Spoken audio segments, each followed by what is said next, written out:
makhraj utama atau makhraj pokok yang kelima alias yang terakhir, yakni makhraj rongga hidung yang sering disebut dengan al-khayshum. Ya, kalau dari segi gambarnya kurang lebih seperti ini. Ini adalah rongga hidung. Ya. Dari depan ada lubang, ya, lubang hidung, kemudian dari belakang pun itu juga ternyata ada lubang yang menyambung kepada tenggorokan. Dari rongga hidung ini Allah Subhanahu wa taala dengan hikmahnya itu memberikan begitu banyak manfaat dan fungsi untuk manusia. Jadi selain fungsi pernafasan, kemudian di situ nanti ada fungsi penyaringan udara yang masuk, begitu.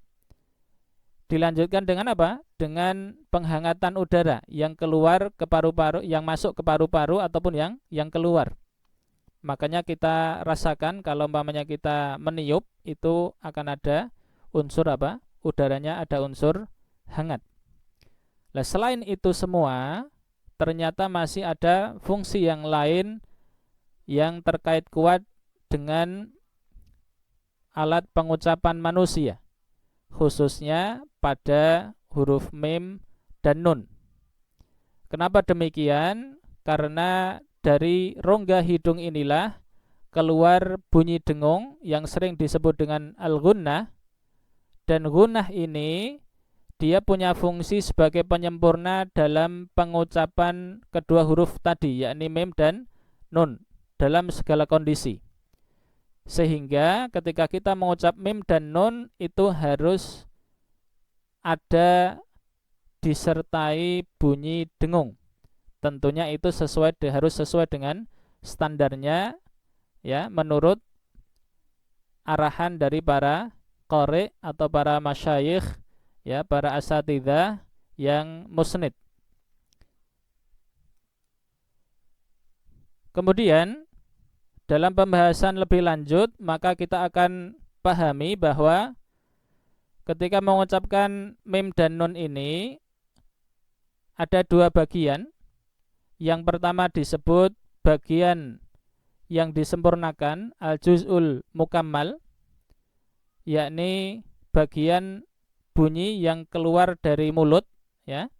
Kemudian ada juga bagian yang melengkapi atau menyempurnakan, al-juz'ul mukammil, yang bunyi itu keluar dari rongga hidung, yakni bunyi dengung. Jadi ada dua istilah tadi, yakni al-juz'ul mukammal dan al-juz'ul mukammil. Al-juz'ul mukammal itu dari mulut, ya, bunyi dari mulut. Kemudian al-juz'ul mukammil itu adalah bunyi yang keluar dari rongga hidung yang sering kita sebut dengan al-ghunnah atau bunyi dengung. Dan tentang dengung ini atau ghunnah ini insyaallah masih kita bahas, ya, lebih dalam lagi ketika kita berbicara masalah sifatul huruf. Itu. Kemudian jika kita lihat dari segi matannya, ini di matan bait ke-19, ya, baris kedua, maka bunyinya wa ghunnatum makhrajuhal khaysyumu. Dan bunyi dengung itu makhrajnya adalah atau tempat keluarnya adalah al-khaysyum, rongga hidung.